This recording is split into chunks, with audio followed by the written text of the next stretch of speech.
નમસ્કાર, આપ જોઈ રહ્યા છો નેશન પ્લસ ન્યૂઝ. હું છું હિરલ આપની સાથે. પંચમહાલ જિલ્લાના હાલોલ શહેરમાં આજે ઈદ ઉલ ફિત્રનો તહેવાર અત્યંત હર્ષોલ્લાસ અને ભક્તિસભર માહોલમાં ઉજવવામાં આવ્યો હતો.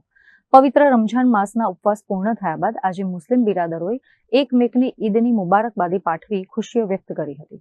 હાલોલ શહેરમાં ઈદ નિમિત્તે આજે વહેલી સવારથી જ ઉત્સાહનો માહોલ જોવા મળ્યો હતો.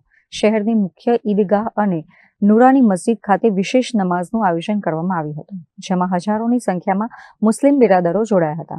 નમાઝ બાદ સૌએ બારીગાહે ઇલાહીમાં શુક્રાના અદા કર્યા હતા અને સમગ્ર વિશ્વમાં શાંતિ, ભાઈચારો અને સૌહાર્દ જળવાઈ રહે તેવી ખાસ દુઆ કરી હતી. નમાઝ પૂર્ણ થતાની સાથે જ મુસ્લિમ બિરાદરોએ એકબીજાને ગળે મળીને ઈદ મુબારક કહી શુભેચ્છાઓની આપલે કરી હતી. ખાસ કરીને બાળકોમાં ઈદને લઈને અનેરો ઉમંગ જોવા મળ્યો હતો. તહેવારના આ પવિત્ર અવસરે શહેરમાં કાયદો અને વ્યવસ્થા જળવાઈ રહે તેમજ શાંતિપૂર્ણ માહોલમાં ઉજવણી પૂર્ણ થાય તે માટે પોલીસ તંત્ર દ્વારા ચુસ્ત બંદોબસ્ત ગોઠવવામાં આવ્યો હતો. પોલીસના ઉચ્ચ અધિકારીઓ દ્વારા સતત પેટ્રોલિંગ કરીને સુરક્ષા વ્યવસ્થાની દેખરેખ રાખવામાં આવી હતી. अल्हम्दुलिल्लाह आज एक सवाल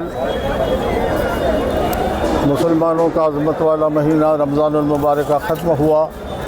आज ईदगाह में शहर के सारे मुसलमान जमा होकर नमाज़ ईदगाह में जनाब हज़रत सैयद इलियास बापू ने नमाज अदा करवाई और साथ साथ दुआ भी किया.